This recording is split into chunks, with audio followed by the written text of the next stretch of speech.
Dear friends, today we will talk about the importance of various kinds of documentation which is being used in the various kinds of SAP projects. So this is the topic for our today's video. Before I move further, I would like to request to the viewers of this video, kindly subscribe the channel, watch this video till the end to understand the whole thing of it, and be sure that some of these things can very much come in the interview also. So this will be really very helpful to you, very useful to you. But in return, I am just looking out for some comments, some likes. Share this video in your circle and subscribe my YouTube channel. The important thing is it takes quite a lot of effort to create each of these videos. So I'm just asking for a favor in terms of getting the subscriber base and some likes and sharing of these videos. Let's move further and let's go through the content of this video, which is documentation in SAP projects. So though I have written here SAP FICO, as you can see in the pictures, but this applies more or less for all modules, particularly from the functional side, and few things applies to the technical side as well. So this is not related to just FICO side is what I am trying to say. This is in general applied all across the SAP, no matter what the module is. Okay, let's move further. So these are the contents of this video: documentation in SAP, BBP, as is and to be, gap, flow diagram, KDD, CSD, FSD, PSD, fit gap analysis, FUT, TUT, incident resolution document, root cause analysis, nothing but RCA, KDS, BRD, SOW, system landscape. Then my personal opinion on SAP documentation, and finally we will end up this video with the conclusion, which will be the last topic on this video.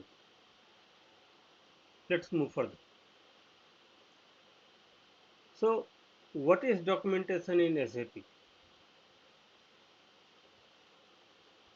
So basically SAP project actually cannot work without having the proper kind of documentation. Let it be any kind of project. If it is a support project, still you need a documentation. If it is an implementation project, still you need a documentation. If you are doing the system landscape, still you need to do the documentation. If you are doing any kind of new development, enhancement or something new, still you need some or the other kind of documentation. That is why the list is very long. And let me tell you one thing also clearly right in the beginning of this video, that in this video all possible variety of documents which is created in the SAP is not being covered actually. All the important ones is what I have just included, but quite possible that I might have missed a couple of important ones as well. So the list of documents in SAP is very lengthy. I have picked up only the selected ones, not the everything. The whole list I have not picked up, because picking up those many things is really very then it will become 3-4 hours of video. So it will not be ending up in half an hour or 45 minutes kind of thing. It will take longer time. That's why I have kept it short and sweet. So documentation plays the most important role in any SAP project because these documents work as a guiding line to work in any kind of project. So in SAP, documentation can be categorized into, it can be either functional document or a technical document and sometimes project related documents. Majorly I can see these are the three major categories of documents you can always see in the project. Functional documents are related to the functional scope, or maybe I will say the business scope of the project, and this needs to be prepared by the functional consultants, something like FICO module, SD module, MM module, PP module, PS module, and there are so many. Technical documents are related to the technical module like ABAP, BASIS, PIPO, any kind of middleware, EDI, IDOCS, interface, and then the list is very long. List is not so small. So all kind of technical documents are created by the technical consultants across different kind of modules. It can be BI, BW, so all these things. Let's move further.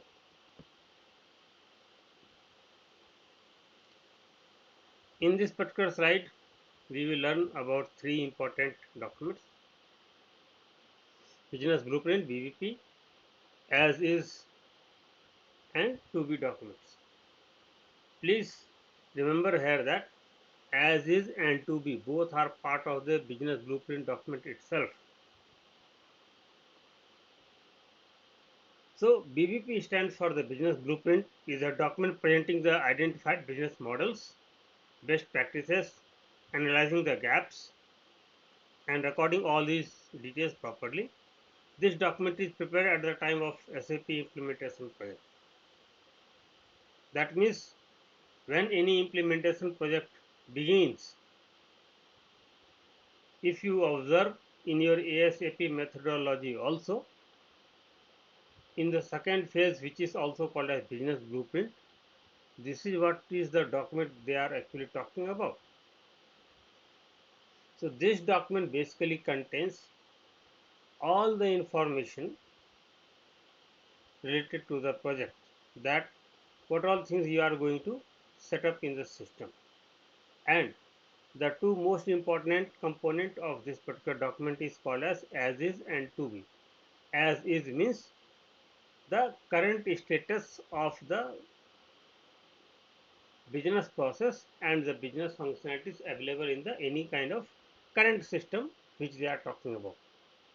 So whatever is happening in the current system, that is also captured by way of conducting the various kind of workshops across various business functions and business departments, and that document of current status business processes is called as is. And the to be is the state, what it will look like, the same business process will look like in the new system, otherwise also called as ERP SAP system.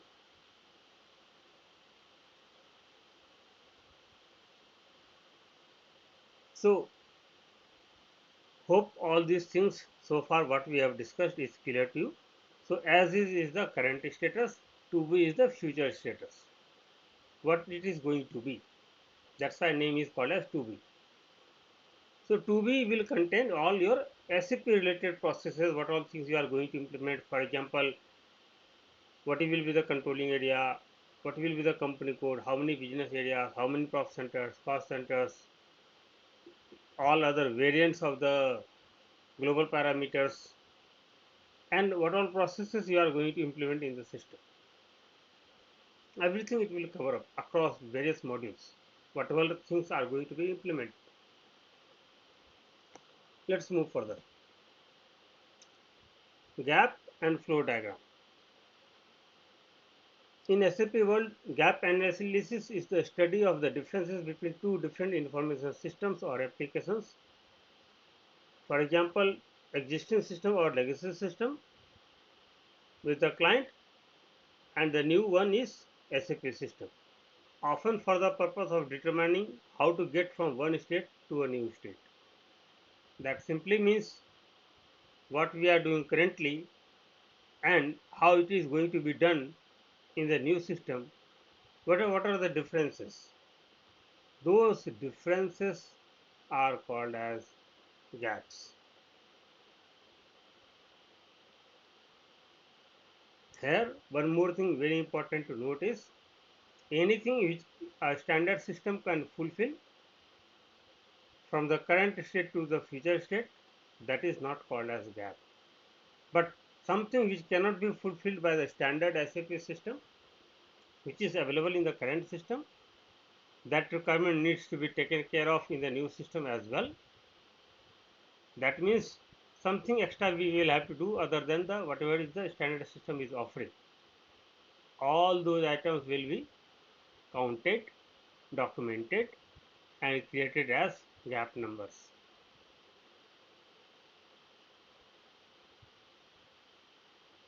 So this is what is called as gap analysis. Then flow diagram is the collective term for a diagram representing a flow or set of dynamic relationship in a system. It is a graphical representation of physical route or flow of people, materials, paperwork, vehicles, or communication associated with a process, procedure, plan, or investigation. Many a times we talk about P2P cycle, right? Or OTC cycle. There are many other processes. End-to-end business process is what I'm talking about as well. So each of these processes will start at a certain point and will finally come to an end at a certain point. And there will be a lot of if and buts and decision making process in between. So this kind of graphical or diagram based presentation is what is called as flow diagram. It can happen for any kind of business processes which can be mapped in the SAP system. Sometimes it will have some manual steps as well. Possible, it happens. Let's move further. So just for the example purpose, I have added up over here one flow diagram chart, and you can see how the flow from one item to the another is happening. You have sales order, then you can go to the delivery, then you go to the PGI, then finished goods inventory, it goes to the chart of accounts, and from there all your sub ledgers things will come into picture, and so on. This is not the whole list of it, but all important ones are included. So just an example how the flow diagram looks like. Let's move further. Now we will talk about another four different kind of documents: KDD, CSD, FSD, and TSD. KDD means key design document, CSD is configuration specification document, FSD is functional specification document, and TSD is technical specification document. Let us understand one by one. Key design document, also called as KDD, makes a note to identify and document your key design decisions during the blueprinting phase of the project. Though this is a separate documentation, but this documentation is being done right at the time of blueprinting of the project. This document captures all significant decisions made during the project and provides clarity and agreement on the scope, business process design, configuration choices, etc.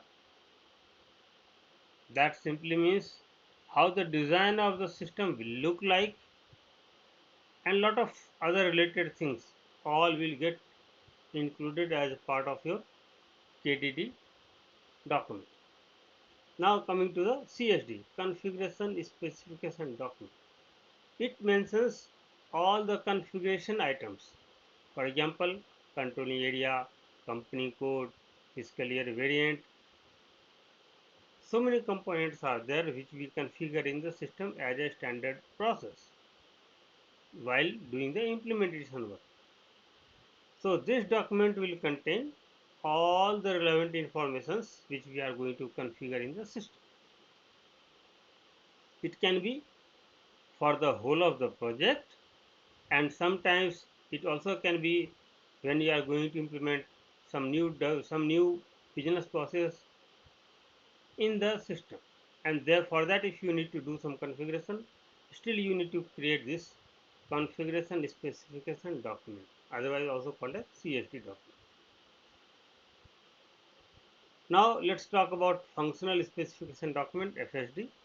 So FSD basically contains functional specifications or the business requirements, what all things it will have, what all components it will have, and it will also contain what kind of testing needs to be done for the new development which you are going to do. Remember, this FSD document usually do not directly come into the picture. Whenever some new requirement comes from the business side, okay, there is already a running report, one more extra column need to be added up in the report. How that will happen? So this kind of requirement, I just gave one small simple example. There can be many such scenarios where we need to prepare the FSD document from the functional consultant side.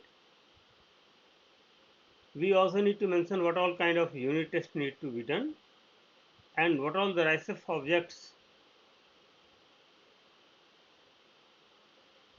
also need to be created as part of this particular development in the as requested by the business user. That means it will state what is the business requirement and what all things are need to be done in order to fulfill this business requirement. This FSD document will have all these relevant details.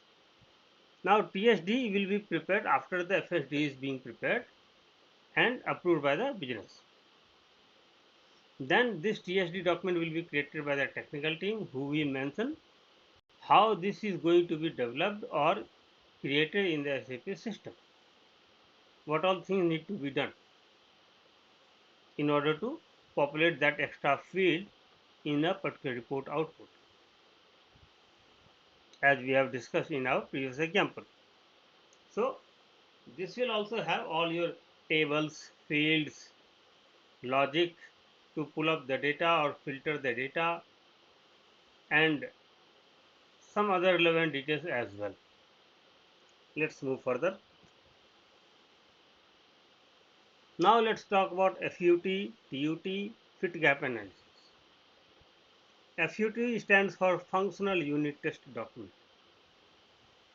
This document is usually prepared when the development is complete, and then the technical team will tell you to do the testing of the development what they have done based on the new functionality.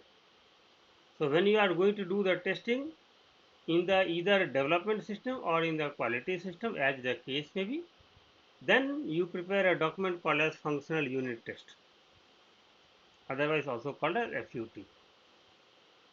When the same testing will be done by the technical team with creation of data and other related things, it is called as a technical unit test document. FUT and TUT are TUT will be prepared by the technical team, FUT will be prepared by the functional consultants. Now fit gap analysis.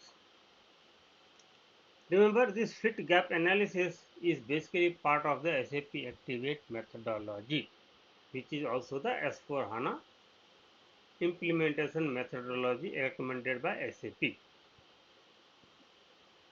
Fit means the business requirements can be met via SAP standard system, and gap means business requirements for which we need to study the differences, finding a solution for the gap by way of custom development and enhancements in the SAP system. And this fit gap analysis document is a very critical document, very important document from the implementation project perspective, since it contains all the details. So this document is usually preserved all the way till the SAP system is being used by the client. These documents are very important and must not be lost while transitioning through various people, because people will keep coming and going in the project, but process and other things and all other relevant documentations must be stored and preserved in the right manner, with all the upcoming updates also need to be included. Let's move further. Incident resolution document and RCA, root cause analysis document. For this root cause analysis document, I have prepared a separate video. If you want to know more about RCA part, then you can watch that video on my YouTube channel. It is available. Please just go through my YouTube channel, you will find it. So incident resolution document will be used in the support projects. As the name suggests, you will have a ticket. So ticket will have some issue, some error, some kind of problem which needs to be rectified or to be corrected, or sometimes it can be a new request as well, depending on case to case. So why do you prepare incident resolution document? Incident resolution document you prepare to capture what was the problem, how you have what you have done the analysis, and what was the proposed solution which was accepted by the business user, and finally you have closed the issue.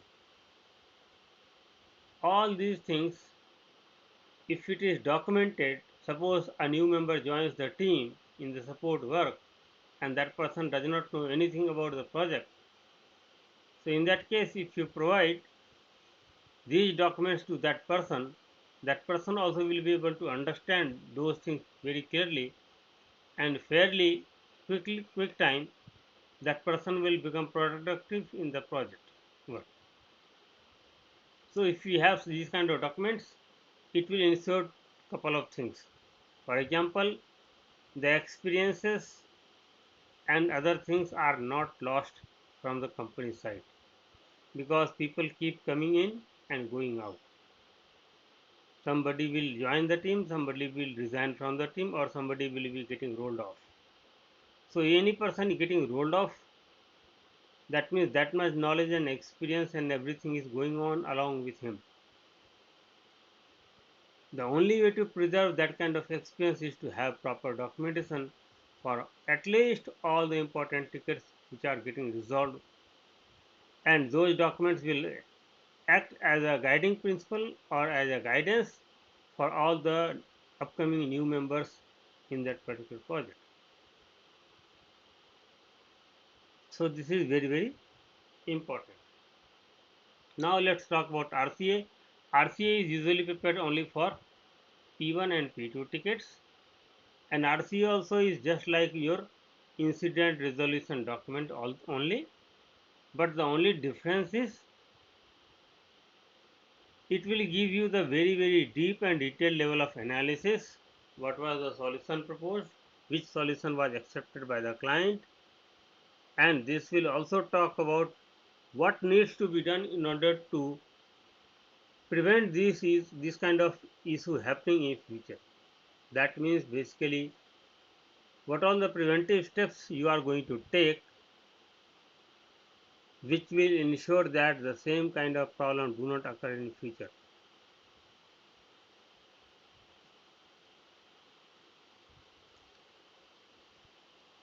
So let's move further. Now we have KDS, BRD and SOW. Three more documents. So KDS is key data structure document, is a rationale for configuring the SAP system. The critical fields required for maintaining the master data and recording the transactions are pre-configured in the system as key data structures. That simply means in any kind of master data or transaction data, what all fields are the ones which are mandatory. In any kind of transaction you do, whether it is a master data or transaction data, some of the fields are without which a document or any information will not be considered as complete, and some informations are very critical to be captured along with the transaction details. So all such fields will be given to you by the business users, and you will maintain them as key data structure, and that's the document which will capture all these details, and this will go across modules. It will not happen just for single module. Now BRD is nothing but business requirement document. So business requirement document is a report detailing everything a new project requires for the success. This document outlines the project objectives, what is expected throughout the project life cycle, and what is required to accomplish the project. Basically, it is a high level design, high level document saying that what a new project is going to do, what it is going to achieve, who are the stakeholders, what are the risk factors. Lot of other things will be there part of it, and it will mention what kind of functionality is expected out of the system. All new requirements after the project has gone live, or during the implementation phase itself, if some new requirement is coming up from the business side, for all these things, this business requirement document, otherwise also called as BRD document, needs to be prepared. Now SOW. SOW is also called as statement work of work or scope of the work. It is again a legally binding document between an external worker and a company that outlines the activities, deliverables, and timeline for a given project. It allows employers to hire workers with specialized skills to complete specific tasks on demand,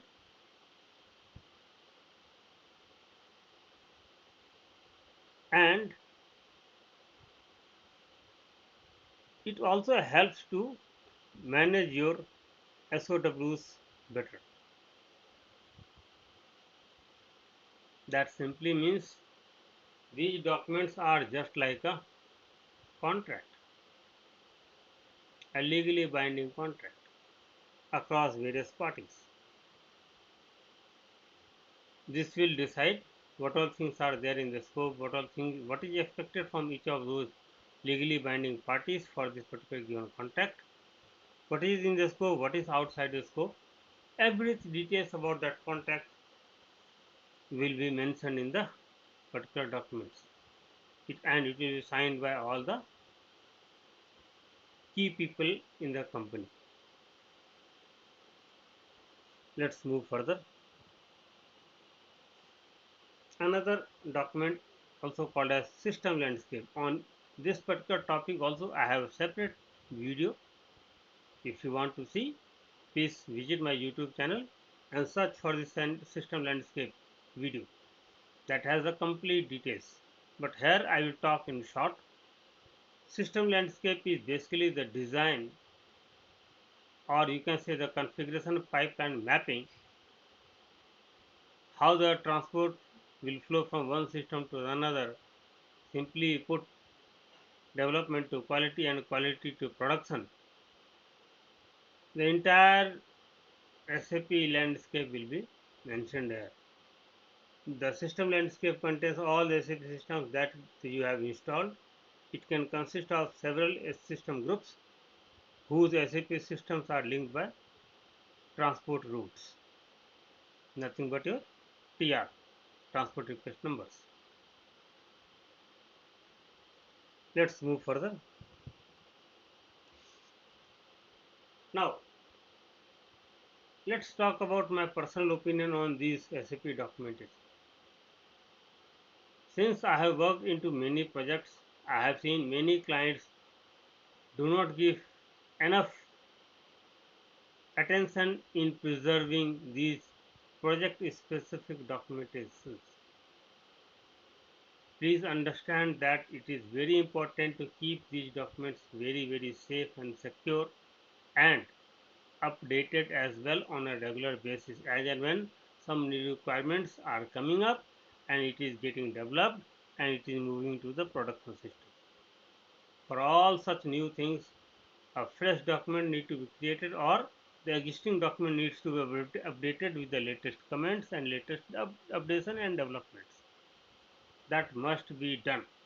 There is no other option for it. And remember, if a document is lost, then creation of any kind of such document which is lost by way of lot of things, it's a very difficult task.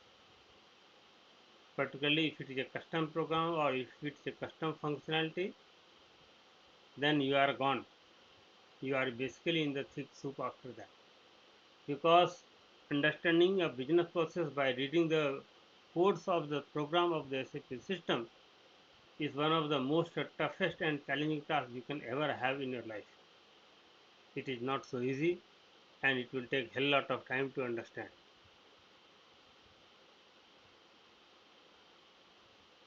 So this is my view that any kind of project work, let it be any variety, it doesn't matter. One must focus on particularly the leads of the module leads and the project managers of the particular project. They must ensure that everybody working on the project must prepare some or the other documents related to the area in which they are working on. And there should be a central repository where all these documents are stored. Module wise, you can keep them segregated, but everything should be properly stored so that even if a team member tomorrow leaves and some new member is replacing the old team member, then those documents will become very handy to understand the kind of issues he or she can expect into the particular given project. So this is very important, and this is what my personal opinion is all about. So coming to the conclusion, documentation in SAP is a very must activity. It contains all the information about the system functionality, what all things are included in the system, every detail it contains. Mainly people avoid the creation of documents because of just one reason. Creation of a new document or updation of an existing document is basically a time consuming process. It takes quite a lot of effort and time to create a proper documentation for any kind of new development or update on an existing development, as the case may be. But then, without doing the proper documentation, you will lose a lot of knowledge in transit. The moment somebody will quit the team, all the information and experience will go along with him. Company will be at the disadvantageous position. The best way to avoid such kind of situation is to have the right kind of documentation in place so that even if a person leaves the team, it does not impact the knowledge base of the remaining members of the particular support or implementation work. That is why, in spite of having this is a time consuming process, time consuming activity, it must be done, and all created documents must be kept updated, and somewhere it should be preserved properly, let it be any kind of application. Let's move further. Now we have basically come to the closure of this video. If you have any query, if you have any question, please send your query to this particular email ID. Thank you so much for watching this video. Kindly like and subscribe this channel. Once again, kindly share this video in your circle. Let everybody get benefit out of it. And if you have any comments, if you have any questions, please feel free to put a comment on the same. I will be happy to answer those things. Once again, thank you so much. Have a good day. Bye bye.